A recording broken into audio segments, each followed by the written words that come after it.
નમસ્કાર વિદ્યાર્થી મિત્રો, કેમ છો તમે બધા? આશા રાખું છું કે તમે બધા મજામાં હશો. મારું નામ કૃતાલી સોની છે અને તમારા બધાનું મારી આ યુટ્યુબ ચેનલ મેથ્સ વિથ કૃતાલીમાં બહુ સ્વાગત છે. તો વિદ્યાર્થી મિત્રો, જો તમે મારા વિડીયો લેક્ચર કન્ટિન્યુઅસ જોતા હોય તો વિડીયોને લાઈક કરો, શેર કરો અને ચેનલને જરૂર સબસ્ક્રાઇબ કરો.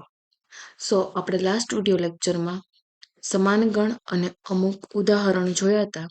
આપણે નેક્સ્ટ આજના વિડીયો લેક્ચરમાં સ્વાધ્યાય 1.1માં પ્રશ્ન નંબર 1, 2 અને 3 આ ત્રણ પ્રશ્નો કરવાના છે. તો સૌથી પહેલા તો સ્વાધ્યાય 1.1માં પ્રશ્ન નંબર 1માં આપેલું છે કે નીચેનામાંથી કયા ગણ ખાલી ગણના ઉદાહરણ છે. એમાં સૌથી પહેલા 2 વડે વિભાજ્ય અયુગ્મ પ્રાકૃતિક સંખ્યાઓનો ગણ. હવે 2 જે છે એ પોતે જ તે યુગ્મ સંખ્યા છે. તો 2 ની સાથે આપણે ગમે તે નંબરના આપણે એને જો ગુણાકાર કરીએ તો કાયમ માટે આપણને સંખ્યા કેવી મળશે? યુગ્મ જ મળશે. એટલે 2 વડે વિભાજ્ય એ અયુગ્મ પ્રાકૃતિક સંખ્યાનો જે ગણ છે એ પોસિબલ જ નથી. આપણે 2 વડે વિભાજ્ય અયુગ્મ પ્રાકૃતિક સંખ્યાનો ગણ જે પોસિબલ જ નથી, એટલા માટે એમાં શું આવશે? ખાલી ગણ. ઓકે, નાઉ નેક્સ્ટ જોઈએ પ્રશ્ન નંબર 2. યુગ્મ અવિભાજ્ય પ્રાકૃતિક સંખ્યાઓનો ગણ. હવે યુગ્મ સંખ્યા હોય અને અવિભાજ્ય હોય તો એમાં ખાલી એક જ વસ્તુ પોસિબલ છે, જેનો આન્સર આવે 2. અને એ 2 રહ્યું એની અંદર આ એક સભ્ય આવેલો છે, એટલા માટે આ જે ગણ છે એ ખાલી ગણ નથી. ઓકે, નાઉ નેક્સ્ટ પ્રશ્ન નંબર 3 જોઈએ. પ્રશ્ન નંબર 3માં છે x કે જ્યાં x એ પ્રાકૃતિક સંખ્યા છે અને x <5 અને x <7. હવે જે કોણી હોય એ નાનું, જેની આગળ ખુલ્લો ભાગ હોય નંબર મોટો હોય. તો 5 સૌથી મોટો, 5 કરતા નાનું એટલે આવે 1, 2, 3 અને 4. અને 7 સૌથી નાનું, 7 કરતા મોટું એટલે અહીંયા 8, 9, 10 અપ ટુ 16 અનંત સુધી ચાલતું રહે. પણ આ બંને વચ્ચે એક કઈ સામાન્ય ઘટક નથી આવતા, એટલા માટે આ ગણ એ કેવો ગણે છે? ખાલી ગણ. આ કેવો ગણે છે? ખાલી ગણ. ઓકે, નેક્સ્ટ પ્રશ્ન નંબર 4 જોઈએ. y કે જ્યાં y એ 2 ભિન્ન સમાંતર રેખાઓનું સામાન્ય બિંદુ છે. હવે અહીંયા તમને સમાંતર રેખા કીધી છે, તો સમાંતર રેખા કાયમ માટે આવી રીતના સમાંતર હોય, કાં તો પછી એ આમ હોય. તો આ સમાંતર રેખા વચ્ચે ક્યારેય સામાન્ય બિંદુ તો હોય જ નહીં, એટલા માટે આ ગણ પણ કેવો છે? ખાલી ગણ. કેવો ગણ છે? ખાલી ગણ. ઓકે, નાઉ નેક્સ્ટ પ્રશ્ન નંબર 2.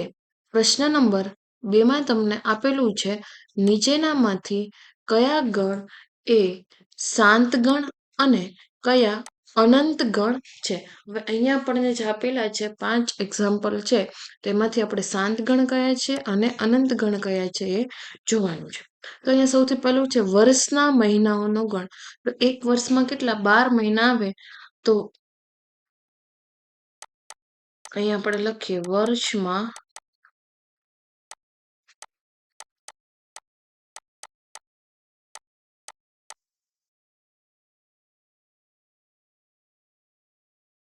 12 મહિના હોય છે.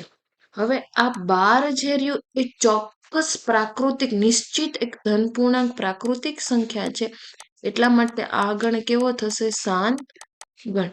ઓકે, નાઉ નેક્સ્ટ પ્રશ્ન નંબર 2 જોઈએ. 1, 2, 3 અપ ટુ. હવે 3 ટપકા એટલે અનંત સુધી ચાલતો રહેશે. આ ગણ કેવો થશે? અનંત ગણ. ઓકે, નાઉ નેક્સ્ટ પ્રશ્ન નંબર 3 જોઈએ.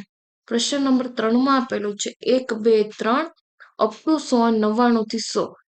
આની અંદર 100 એટલે નિશ્ચિત ધન પૂર્ણાંકની સંખ્યા આવેલી છે, એટલા માટે આ ગણ કેવો થશે? શાંત ગણ. કેવો ગણ થશે? શાંત ગણ. ઓકે. નાઉ નેક્સ્ટ પ્રશ્ન નંબર 4, 100 કરતા મોટા ધન પૂર્ણાંકોનો ગણ. તો 100 કરતા મોટા એટલે ક્યાંથી ચાલુ થાય? 101, 102, 103, આવી રીતના ક્યાં અનંત સુધી ચાલતું રહેશે, એટલા માટે આ ગણ કેવો થશે? અનંત ગણ. એટલા માટે આ ગણ એ કેવો ગણ થશે? તો કે આ અનંત ગણ થશે. કેવો ગણ થશે? અનંત ગણ. નાઉ નેક્સ્ટ 5મા નંબરે છે 99 કરતા નાની અવિભાજ્ય સંખ્યાઓનો ગણ. હવે 99 કરતા નાની અવિભાજ્ય સંખ્યા એટલે 2, 3, 5, 7 અને આ ક્યાં સુધી ચાલુ રહેશે? 99 કરતા નાની એટલે છેલ્લામાં છેલ્લી 97 હશે. એટલે આ કોઈક નિશ્ચિત રીતના આપણે ધન પૂર્ણાંક ગણી શકીએ એવા છે, એટલા માટે આ ગણ કેવો થશે? શાંત ગણ. બરાબર. સમજાણું? અનંત ગણ એટલે છે અનંત સુધી ચાલતી રહેતી હોય એવી જ સંખ્યા. શાંત ગણ આપણે આગળ બધી વ્યાખ્યાઓમાં તમને ઉદાહરણ સાથે સમજાવેલી જ છે. શાંત ગણ એટલે કે ખાલી ગણ અથવા તો કોઈ નિશ્ચિત ધન પૂર્ણાંક આવતો હોય એવા ગણને શાંત ગણ કહેવાય. ઓકે. નાઉ નેક્સ્ટ પ્રશ્ન નંબર 3. પ્રશ્ન નંબર 3માં તમને આપેલું છે નીચેના ગણમાંથી કયા ગણ શાંત અને કયા ગણ અનંત છે તે શોધો. બરાબર. એમાં સૌથી પહેલા આપેલું છે એક્સ અક્ષને સમાંતર રેખાઓનો ગણ. હવે એક્સ અક્ષને સમાંતર એ અનંત ગણ થશે. સપોઝ હું તમને નાનકડો એવો ગ્રાફ સમજાવું તો અહીંયા એક્સ અક્ષ છે, અહીંયા વાય અક્ષ છે. એક્સ અક્ષને સમાંતર રેખા દોરે તો આ અનંત રેખા થશે. બરાબર. તો અહીંયા શું આવશે? આ કેવો ગણ થશે? અનંત ગણ. ઓકે. નાઉ નેક્સ્ટ બીજા નંબરે છે અંગ્રેજી મૂળાક્ષરોનો ગણ. હવે અંગ્રેજી મૂળાક્ષર ટોટલ કેટલા છે? 26. ટોટલ અંગ્રેજી મૂળાક્ષર કેટલા છે? 26. આને નિશ્ચિત રીતે આપણે ગણી શકીએ એવા છે, એટલા માટે આ ગણ કેવો થશે? શાંત ગણ. ઓકે.